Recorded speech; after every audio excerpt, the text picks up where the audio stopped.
Electrostatics का important exercise है capacitor या धारित्र का ऑब्जेक्टिव क्वेश्चन देखते हैं। देखिए, किसी चालक की धारिता का सूत्र होता है the expression for electric capacitance of a conductor is.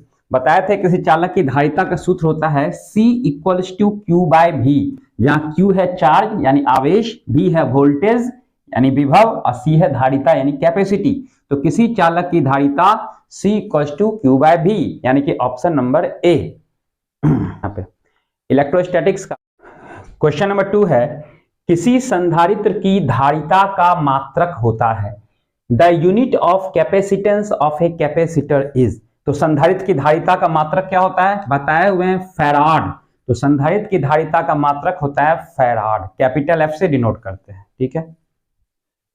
Question number 3 है, धारिता का विमीय सूत्र होता है यानी dimensional formula of capacitance is. तो धारिता का विमीय सूत्र होता है M inverse L inverse two T पे पावर 4 A स्क्वायर। ये विमीय सूत्र है धारिता का यानी डायमेंशनल फॉर्मूला, ठीक है। क्वेश्चन नंबर 4 है, गोलीय चालक की धारिता समानुपाती होता है the capacitance of a spherical conductor in air is directly proportional to. गोलीय, ध्यान से देखना है, गोलीय चालक बोल रहे हैं ना कि गोलीय संधारित्र। गोलीय चालक, ये गोलीय चालक है। अब जो कि ये कोई भी गोला होगा या स्फेयर होगा तो उसका कुछ न कुछ तो रेडियस होगा ही। तो इसका धारिता का सूत्र होता है C equals to 4 pi epsilon naught R। तो 4 पाई एप्सिलॉन नॉट तो कांस्टेंट है, ये C जो है किसके डायरेक्टली प्रोपोर्शनल में है, R के, यानी कि C यानी धारिता समानुपाती होता है R यानी कि रेडियस के। तो क्या होगा इसका आंसर, गोले की त्रिज्या पर यानी रेडियस ऑफ स्फीयर। तो option number B correct answer है, ठीक है। क्वेश्चन नंबर 5 है, समांतर पट्टिका संधारित्र की धारिता होती है capacity of a parallel plate capacitor is.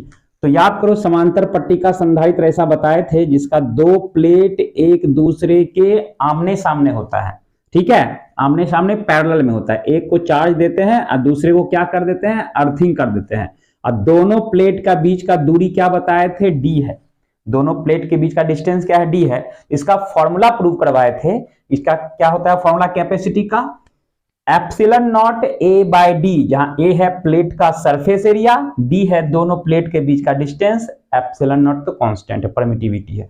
तो ऑप्शन नंबर सी क्या होगा, epsilon naught A by D, ठीक है।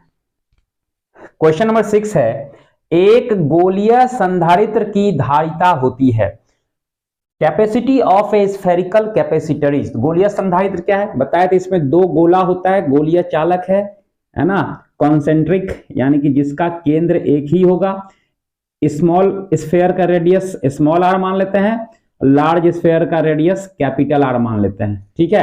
तो फॉर्मूला बताए थे, प्रूव करवाए थे, क्या, ये वाला 4 pi epsilon naught small r capital R by capital R minus small r।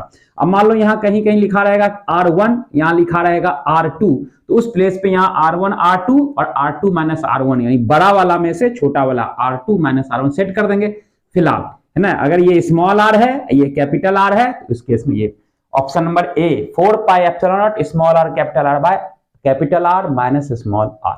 Next question, question number 7 है, जब एक समांतर पट्टिका संधारित्र के प्लेटों के बीच की दूरी बढ़ाई जाती है तो धारिता किस प्रकार प्रभावित होता है। When the distance between the parallel plates of a capacitor is increased, the capacitance, यानी कि ये पैरेलल प्लेट कैपेसिटर है, इसके बीच की दूरी है D, है ना। तो कैपेसिटी का फॉर्मूला क्या होता है, C equals to epsilon naught A by D। तो ध्यान से देखो, तो कैपेसिटी जो है इनवर्सली प्रोपोर्शनल है डिस्टेंस के, यानी कि धारिता प्लेटों के बीच की दूरी D के व्युत्क्रमानुपाती है, इनवर्सली प्रोपोर्शनल।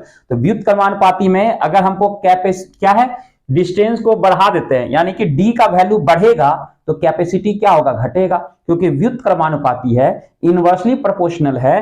तो डिस्टेंस बढ़ाते जाएंगे तो कैपेसिटी घटते जाएगा। तो क्वेश्चन है, दूरी बढ़ाई जाती है तो क्या होगा, कैपेसिटेंस डिक्रीजेज यानी कि घटती है। क्लियर है।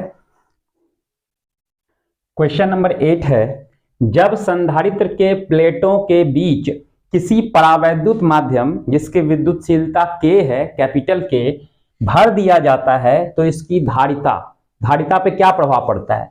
मतलब when a medium of dielectric constant K fills the gap between plates of a capacitor, its capacitance। मतलब मान लो ये पैरेलल प्लेट कैपेसिटर है या स्फेरिकल हो, कैसा भी कैपेसिटर हो, कंडेंसर कैसा भी हो, ये समझाने के लिए कोई एक बना दिए।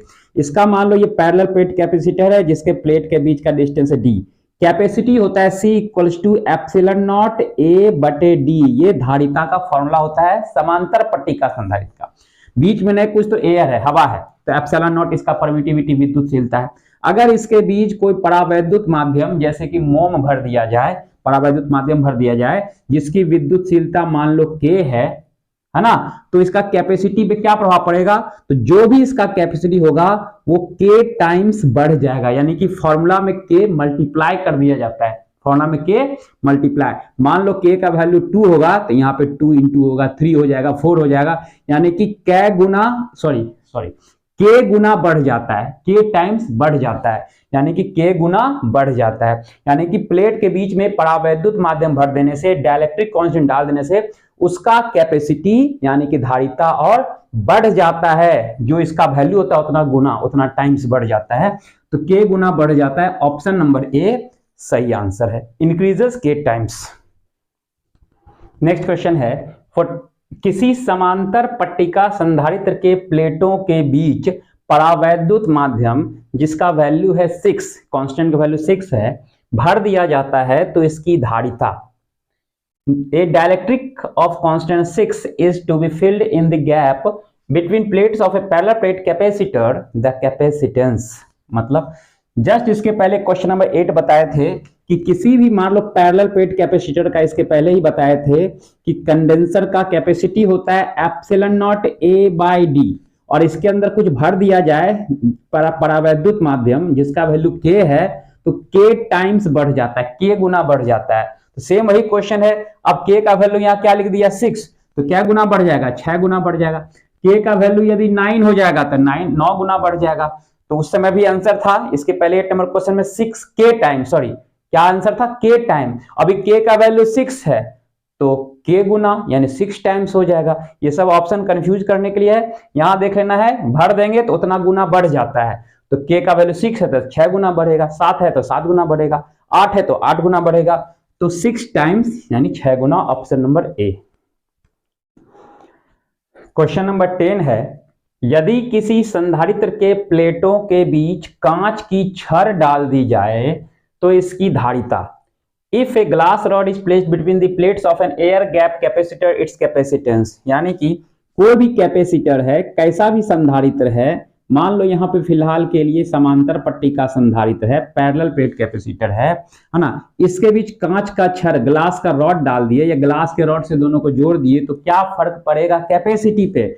C होता है एप्सिलॉन नॉट A बटे D, धारिता का सूत्र है, कैपेसिटी का फॉर्मूला है पैरेलल प्लेट के लिए।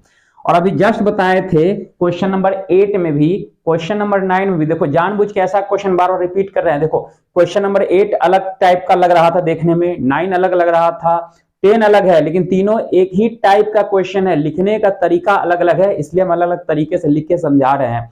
क्या कि अगर दोनों प्लेट के बीच में चाहे कैसा भी कंडेंसर हो, कैसा ही संधारित्र हो, गोलिया हो, बेलनाकार हो, पैरेलल प्लेट हो, है ना, उसके बीच अगर ग्लास का रॉड डाल देंगे तो कैपेसिटी क्या होगा। ग्लास रॉड जो है ये परावैद्युत माध्यम है, डाइलेक्ट्रिक मीडियम है, इसका परावैद्युतांक बहुत ज्यादा होता है। तो जब परावैद्युत माध्यम डाल देते हैं तो क्वेश्चन नंबर 8 और 9 में बताए थे इसका कैपेसिटी काफी बढ़ जाता है, उतना टाइम्स बढ़ जाता है। ठीक है, तो ग्लास रॉड भी एक परावैद्युत माध्यम है, डाइलेक्ट्रिक मीडियम है, तो ये उतना गुना बढ़ जाएगा, जो भी इसका कैपेसिटी होगा, परावैद्युतांक होगा के उतना गुना बढ़ जाएगा। 8 नंबर क्वेश्चन 9 नंबर क्वेश्चन बताए थे। तो क्या होगा यहाँ पे, ग्लास रॉड डालने से बढ़ेगा कि घटेगा, तो जाहिर सी बात है क्या होगा, बढ़ जाएगा, यानी कि इंक्रीजेज।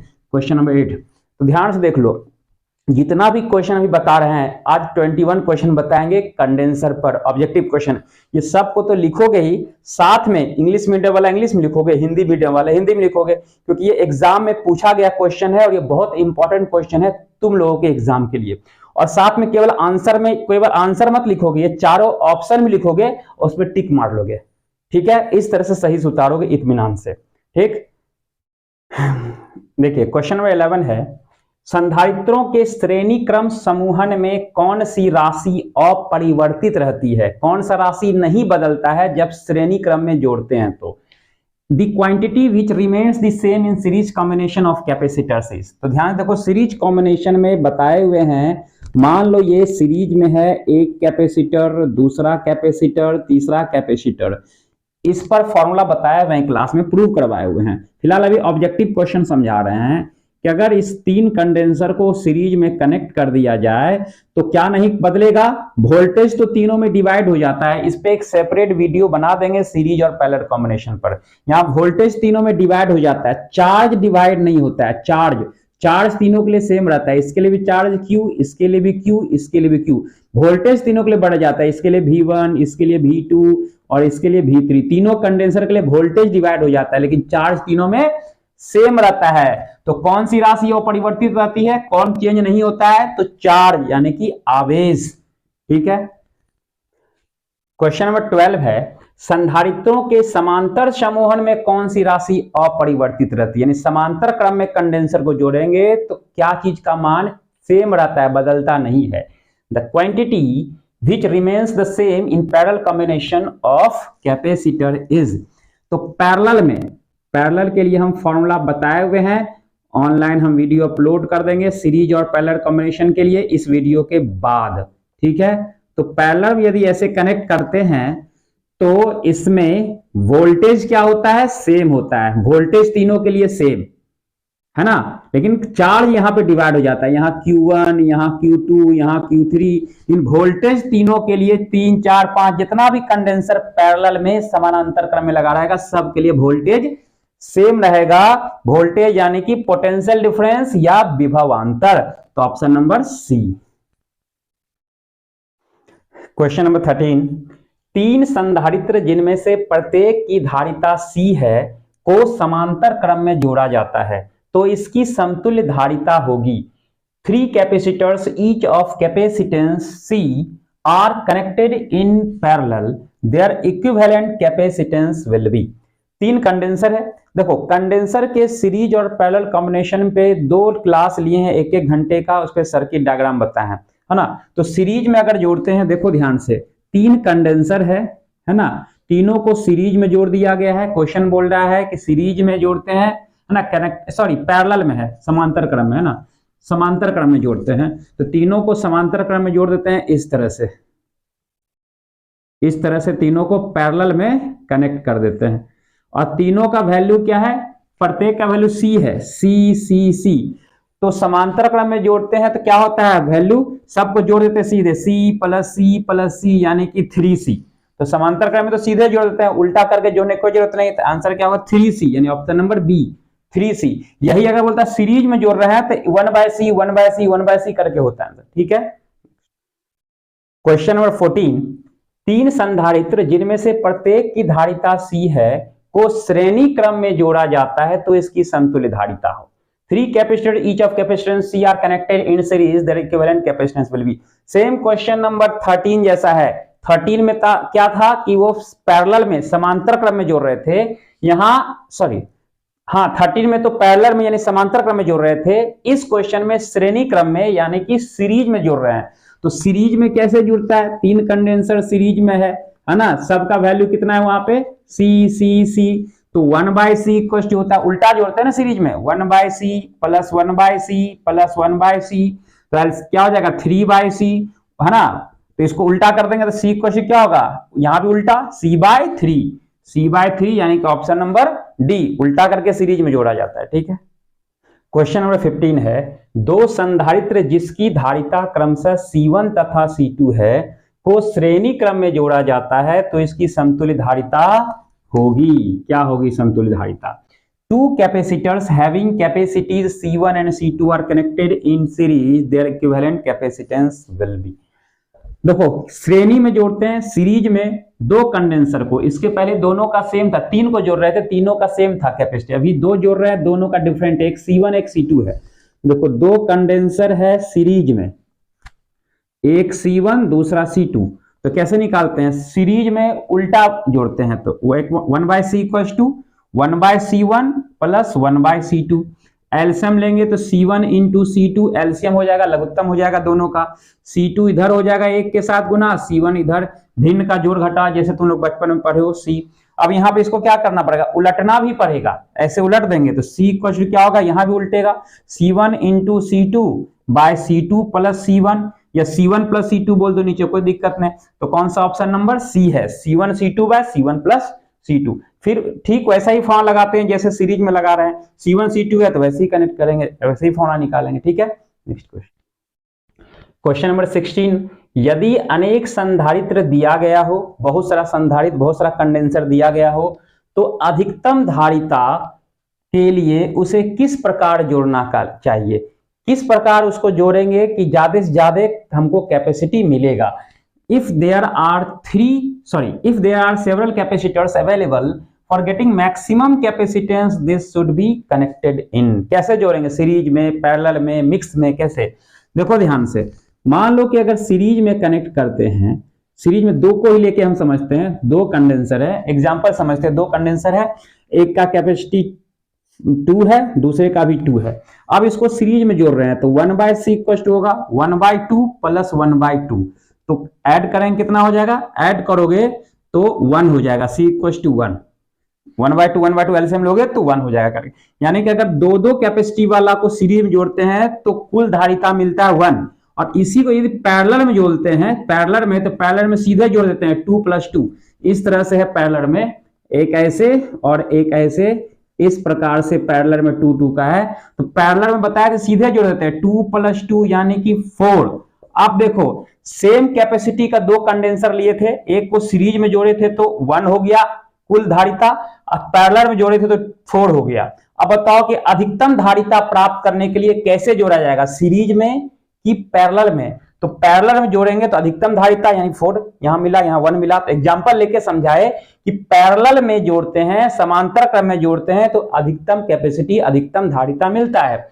तो ये दो के लिए एग्जांपल था, कितना भी रहेगा तो वही होगा कि सीरीज में कम मिलेगा, यानी कि कुल धारिता, टोटल कैपेसिटी घटाना है, इक्विवेलेंट कैपेसिटी घटाना है तो सीरीज में, और बढ़ाना है तो पैरेलल में कनेक्ट करेंगे, एग्जाम में कई बार पूछ चुका है। तो यहां पे क्या बोल रहा है कि हमको क्या करना, अधिकतम है यानी कि मैक्सिमम चाहिए, तो मैक्सिमम के लिए क्या करेंगे, पैरेलल में यानी कि समांतर क्रम में कनेक्ट करेंगे मैक्सिमम के लिए, ठीक है। 17 नंबर क्वेश्चन, किसी चालक के समीप किसी भूगृहित चालक लाने पर उस चालक की धारिता पर क्या प्रभाव पड़ता है। तो if an earth conductor is brought near an insulated conductor then the capacity of insulated conductor, मतलब जो कंडेंसर का हम प्रिंसिपल में ही बताए हुए हैं कि किस सिद्धांत पे काम करता है। कोई भी कंडेंसर हो तो जब एक दो इसमें चालक होता है, एक पे चार्ज को कलेक्ट करते हैं और दूसरे को अर्थिंग कर देते हैं, दूसरे को क्या कर देते हैं, अर्थिंग, इसी को भूगृहित बोलते हैं हिंदी में। जब तक इसका पूरा प्रिंसिपल हम बताए हुए हैं, जब तक इसको अर्थिंग नहीं करेंगे तब तक इसका कैपेसिटी इंक्रीज नहीं होगा, यानी चार्ज को कलेक्ट करने की क्षमता, आवेश को ग्रहण करने की क्षमता नहीं बढ़ता है जब तक अर्थिंग नहीं करते हैं। तो अर्थिंग करने से क्या होता है, चार्ज को कलेक्ट करने का क्षमता यानी कैपेसिटी उसका बढ़ जाता है, यानी इंक्रीज हो जाता है। तो अर्थिंग करने पे क्या होगा, उसका कैपेसिटी इंक्रीज हो जाएगा यानी बढ़ जाएगा, option number B. Question number 18 है, किसी आवेशित संधारित्र की ऊर्जा होती है, energy store in a charge capacitor. अगर किसी कंडेंसर को चार्ज कर दें तो उसका वैल्यू क्या होगा, उसका फॉर्मूला क्या होगा। तो मान लो Q है चार्ज, Q है चार्ज और C है उसका कैपेसिटी यानी कि धारिता, C है धारिता, Q है आवेश।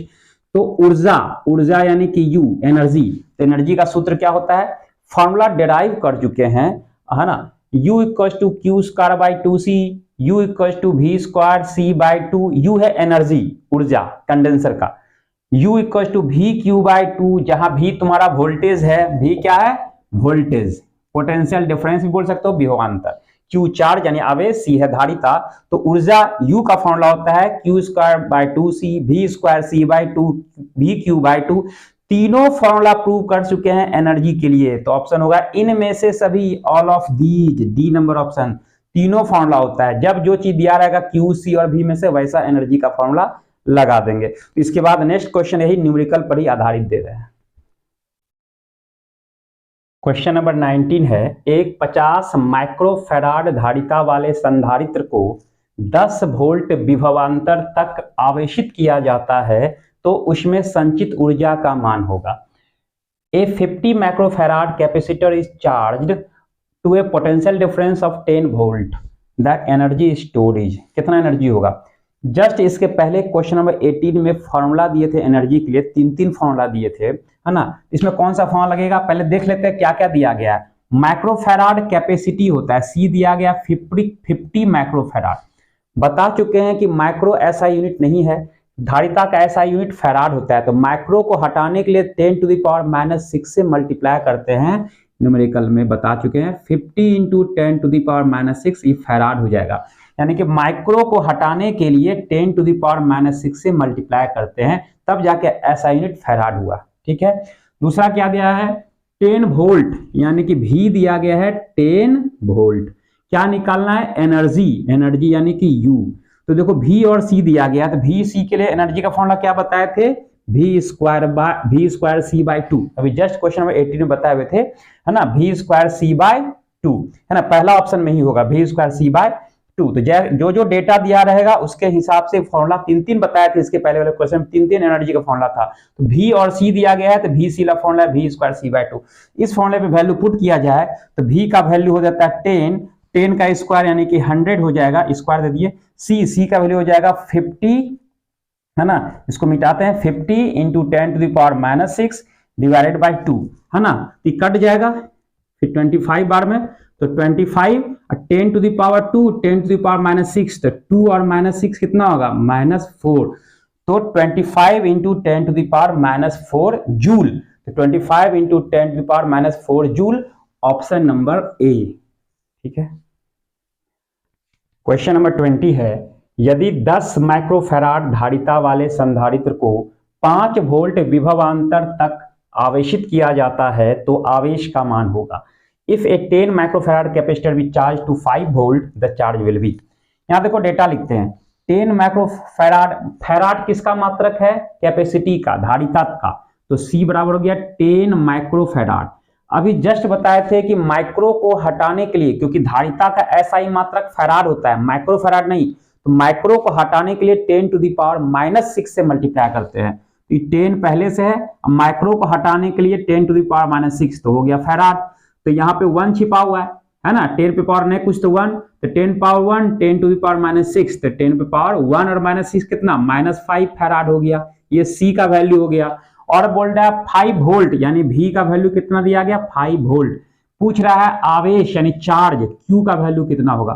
फॉर्मूला बताए थे, ये आज का ऑब्जेक्टिव का क्वेश्चन नंबर फर्स्ट ही था, formula C equal to Q by V का, है ना। तो यहां सबको Q निकालना है, तो Q बराबर क्या हो जाएगा, क्रॉस मल्टीप्लीकेशन कर देते हैं V इंटू C, तो V का वैल्यू 5 और C का वैल्यू 10 टू द पावर -5, तो 5 into 10 to the power -5 charge का वैल्यू हो गया 5 into 10 to the power -5 coulomb, option number C, ठीक है।